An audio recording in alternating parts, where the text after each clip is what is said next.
नमस्कार. आज आपण एका खूप जवळच्या विषयावर बोलणार आहोत. आपलं घर. नमस्कार. हो, घर म्हणजे फक्त काय म्हणतात त्याला, विटा सिमेंटची जागा नाही, नाही का? अगदी. ते एक जग असतं. आपल्या भावना, आपली नाती, सगळं तिथेच तर घडतं. बरोबर. आणि याच घराचं वातावरण, तिथली हवा, ती आपल्या मनावर किती परिणाम करते नाही, याच्यावर आज आपण जरा खोलात जाऊन बोलणार आहोत. हो, आपण अनेकदा बाहेर शांतता शोधतो, पण खरी कसोटी तर घरातच लागते. बरोबर. आणि हे अधिक समजून घेण्यासाठी आपण आज विद्यावाचस्पती विद्यानंद यांच्या एका लेखाचा आधार घेणार आहोत. घरातील सकारात्मक वातावरण मनःशांतीचा स्रोत. अच्छा.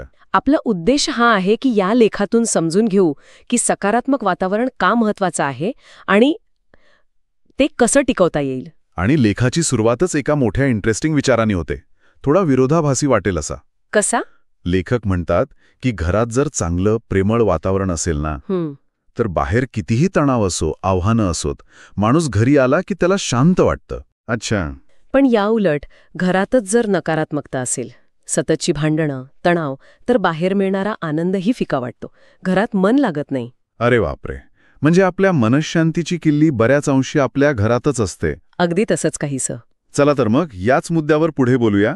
लेखात सकारात्मक वातावरणाची गरज नेमकी का सांगितली आहे, काय काय मुद्दे मांडले आहेत? हो, तर सगळ्यात पहिला आणि महत्वाचा मुद्दा म्हणजे मनःशांती. मनःशांती. हो, घर हे फक्त राहण्याचं ठिकाण नाहीये, ते आपल्या आत्म्याला आराम मिळण्याचं ठिकाण हवं.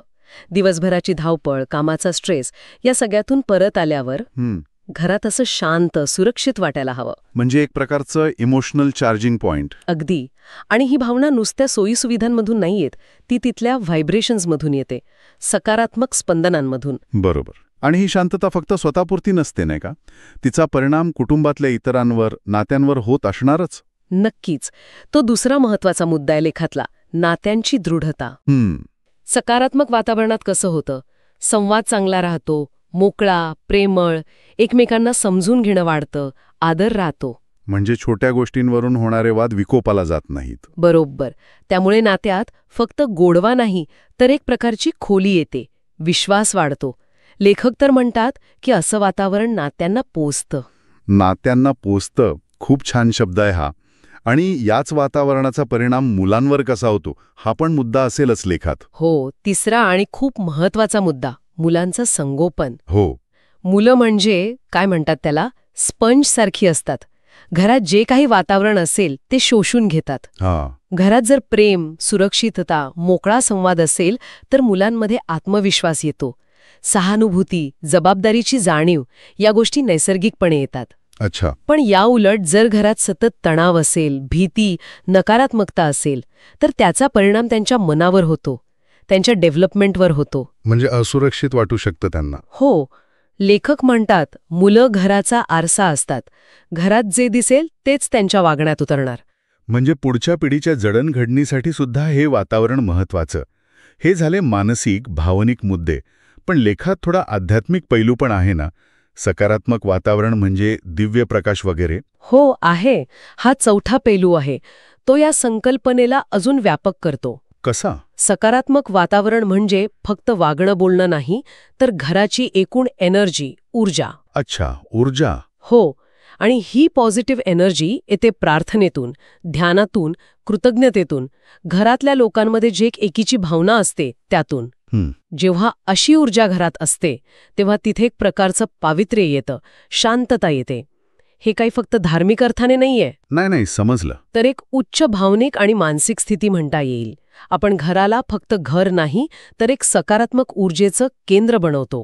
हे खूप इंटरेस्टिंग आहे. म्हणजे मनःशांती, चांगली नाती, मुलांचा विकास आणि एक प्रकारची पॉझिटिव्ह एनर्जी या सगळ्यासाठी घरातलं वातावरण महत्वाचं. अगदी.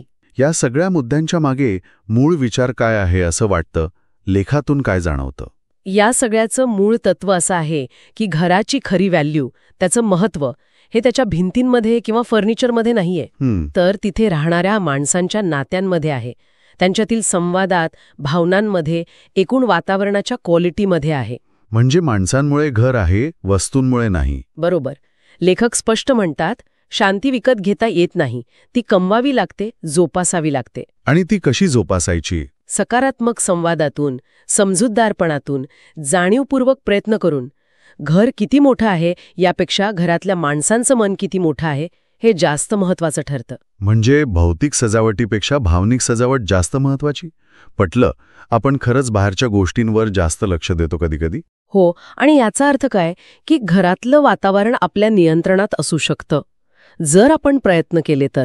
बरोबर. बाहेरच्या परिस्थितीवर आपलं नियंत्रण नसेल कदाचित, पण घरात काय घडतं, कसं वातावरण असावं हे आपण ठरवू शकतो, त्यावर प्रभाव टाकू शकतो. घराला फक्त एक निवारा नाही तर भावनिक आधार मानणं गरजेचं आहे, असं लेख सुचवतो. हे सगळं ऐकल्यावर महत्त्व तर पूर्णपणे पटतंय, पण मग प्रश्न येतो की हे करायचं कसं? रोजच्या जगण्यात हे कसं आणायचं? इच्छा तर असते, पण ते जमतं नाही बऱ्याचदा. लेखात काही प्रॅक्टिकल टिप्स आहेत का? हो, आहेत. आणि लेखाचं वैशिष्ट्य हेच आहे की उपाय खूप साधे आहेत, रोजच्या जगण्यातले, पण प्रभावी. सांगा ना. सगळ्यात पहिला आणि महत्वाचा उपाय संवाद. संवाद? पण नुसता संवाद नाही, सकारात्मक संवाद. म्हणजे काय तर एकमेकांशी बोलताना आवाज शांत ठेवणं, शब्द जपून वापरणं आणि सगळ्यात महत्वाचं ऐकण्याची तयारी ठेवणं. ऐकणं ते महत्वाचं. लेखक म्हणतात, गोड बोलण्याने फक्त नाती नाही तर घराच्या भिंतीसुद्धा हसऱ्या होतात. भिंतीसुद्धा हसऱ्या होतात? वाह, काय कल्पना आहे. म्हणजे कसं बोलतो हे महत्वाचं. अगदी. पण मग घरात मतभेद होतात, अडचणी येतात, तेव्हा कसं सकारात्मक राहायचं? हां, इथे दुसरा उपाय येतो, समस्या निवारणाचा दृष्टिकोन. म्हणजे घरात प्रॉब्लेम्स येणारच, मतभेद होणारच, पण अशा वेळी एकमेकांना दोष देत बसण्याऐवजी जे होतं सहसा. हो, किंवा मग संवादच बंद करण्याऐवजी मिळून प्रॉब्लेमवर सोल्युशन कसं काढता येईल यावर फोकस करायला हवा. अच्छा. लेखक म्हटलंय, समस्येकडे बोट दाखवण्यापेक्षा उपायाकडे हात न्या. म्हणजे तू चूक की मी बरोबर यात अडकण्यापेक्षा आपण मिळून काय करू शकतो हा विचार जास्त उपयोगी पडतो. हा दृष्टिकोन बदलणं खरंच महत्वाचं आहे. ब्लेम गेम ऐवजी सोल्युशन मोड. बरोबर. याने नकारात्मकता वाढत नाही आणि नाती टिकतात. हे जमू शकतं सरावाने. संवाद आणि हा दृष्टिकोन, याशिवाय अजून काही? हो, तिसरा मुद्दा आहे सकारात्मक दिनचर्या. दिवसाची सुरुवात? हो, दिवसाची सुरुवात कशी होते यावर पुढचा बराचसा दिवस अवलंबून असतो, असं लेखक म्हणतात. त्यामुळे सकाळी उठल्यावर प्रार्थना, ध्यान किंवा अगदी काही क्षण शांत बसणं किंवा एखादं पॉझिटिव्ह वाक्य वाचणं, याने दिवसाचा एक चांगला टोन सेट होतो. फक्त 5-10 मिनिटं दिली तरी चालतील. हो, अगदी. पण ती सकारात्मक ऊर्जा मग दिवसभर राहते, आपल्या वागण्यात, बोलण्यात जाणवते. बरोबर. दिवसाची सुरुवात शांत आणि सकारात्मक. आणि याच सोबत अजून एका गोष्टीवर भर आहे लेखात, कृतज्ञता, आभार मानणं. हे इतकं महत्वाचं का? कृतज्ञता हा चौथा आणि खूप पॉवरफुल उपाय आहे. कसा? आपल्याकडे काय नाहीये याचा विचार न करता काय आहे त्याबद्दल आभारी असलं की समाधान वाढतं. ही कृतज्ञता फक्त मोठ्या गोष्टींसाठी नाही, अगदी छोट्या छोट्या गोष्टींसाठी. घरातल्या कुणी मदत केली किंवा नुसतं आपलं ऐकून घेतलं किंवा घरातल्या सोयी, कशासाठीही. एकमेकांना थँक्यू म्हणणं, कौतुक करणं. हो, यामुळे प्रेम वाढतं, आपुलकी वाढते. कृतज्ञतेमुळे आपला बघण्याचा दृष्टिकोनच सकारात्मक होतो, मग नकारात्मक विचारांना जागाच कमी उरते. लेखक म्हणतात, कृतज्ञता हे सकारात्मकतेचं खत आहे, ते रोज घातलं पाहिजे. कृतज्ञता हे सकारात्मकतेचं खत आहे. वाह, हे खूप छान आहे. म्हणजे सकारात्मक संवाद, problem solving approach, positive routine आणि कृतज्ञता, हे 4 मुख्य उपाय.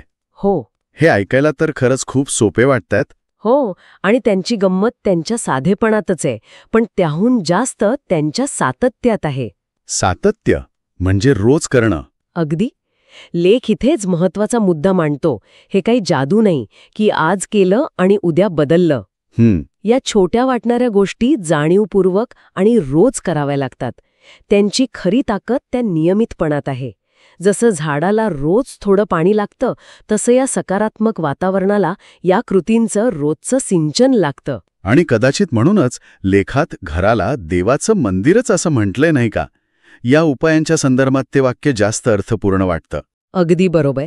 मंदिरात आपण कसं पावित्र्य जपतो, शांतता ठेवतो, तसाच दृष्टिकोन घराबाबत हवा.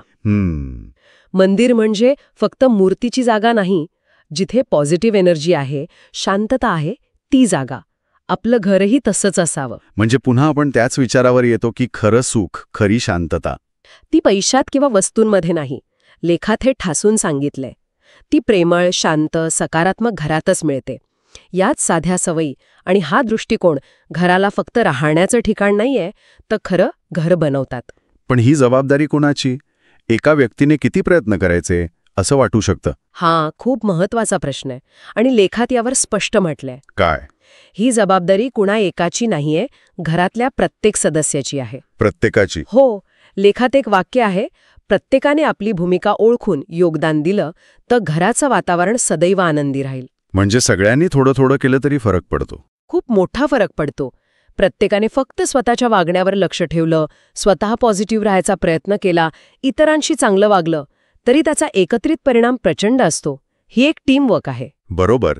जसं एका दिव्याला अंधार जात नाही, पण घरातले सगळे दिवे लागले की उजेड होतो. अगदी तसंच. तर आजच्या या आपल्या चर्चेतून आपण विद्यावाचस्पती विद्यानंद यांच्या लेखाच्या आधारे घरातल्या सकारात्मक वातावरणाबद्दल बरीच माहिती घेतली. त्याचं महत्त्व समजून घेतलं. हो, आपण पाहिलं की मनःशांतीसाठी, नात्यांसाठी, मुलांच्या वाढीसाठी आणि एका पॉझिटिव्ह एनर्जीसाठी हे किती गरजेचं आहे. आणि हे फक्त हवेतले विचार नाहीत, त्याचा आपल्या रोजच्या जगण्यावर, मानसिक आरोग्यावर थेट परिणाम होतो. आणि हे वातावरण तयार करणं म्हणजे काहीतरी खूप अवघड करणं नाहीये. उलट सकारात्मक संवाद, प्रॉब्लेम सोडवण्याचा दृष्टिकोन, दिवसाची चांगली सुरुवात, कृतज्ञता अशा साध्या वाटणाऱ्या पण रोज करण्याच्या गोष्टी जास्त महत्त्वाच्या आहेत. बरोबर. ऐकायला सोपं, पण आचरणात आणायला जाणीवपूर्वक प्रयत्न आणि सातत्य लागतं. आणि सगळ्यात महत्त्वाचं, ही घराच्या भौतिक श्रीमंतीपेक्षा खूप मोठी भावनिक आणि मानसिक श्रीमंती आहे. अगदी. आणि याची जबाबदारी कुटुंबातल्या प्रत्येकाची आहे. हे एक सांघिक काम आहे. खरंय. या चर्चेचा सार हाच की घरातलं सकारात्मक वातावरण ही काही आपोआप तयार होणारी गोष्ट नाहीये. ती एक सतत चालणारी प्रक्रिया आहे, जाणीवपूर्वक करावी लागणारी. यात संवाद, समजूतदारपणा, कृतज्ञता आणि प्रत्येकाचा सहभाग हे सगळं महत्वाचं. बरोबर. आणि याच विचाराला धरून एक विचार मनात येतोय जो श्रोत्यांना करायला आवडेल. लेखात प्रत्येकाच्या योगदानावर भर आहे, कृतज्ञतेवर भर आहे, अगदी छोट्या गोष्टींसाठी सुद्धा. हो. तर विचार करा, जर घरातल्या प्रत्येक व्यक्तीने फक्त एक लहानसा बदल केला की घरातला दुसरा सदस्य जी एखादी अगदी छोटी आपण गृहीत धरतो अशी गोष्ट करतो. उदाहरणार्थ वेळेवर डबा भरणं किंवा घरातली एखादी वस्तू जागेवर ठेवणं किंवा आपलं म्हणणं शांतपणे ऐकून घेणं, अशा साध्या गोष्टी. तर त्या अगदी लहानशा गोष्टीची जाणीवपूर्वक दखल घेऊन त्याबद्दल मनापासून कौतुकाचा किंवा थँक्यूचा एक शब्द जरी बोलला तर त्या घरातल्या पॉझिटिव्ह एनर्जीवर किती मोठा परिणाम होईल. खरंय. फक्त या एका सवयीने सुद्धा वातावरणात किती फरक पडू शकेल, हा विचार करण्यासारखा आहे, नाही का?